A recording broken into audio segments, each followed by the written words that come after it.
So these are the water samples and toxin samples that we took while we were out on the boat. We're taking them to Kimfrey right now.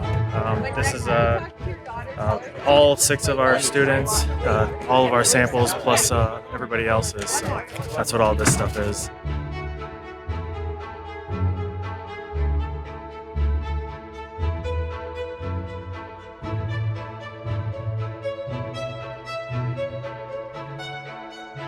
We've already ran some microcystin ELISA on the samples that we took from the boat, and those actually came back with minimal to no results. There was only one site that had some toxin in it that was above detection, which was a surprising find for us actually.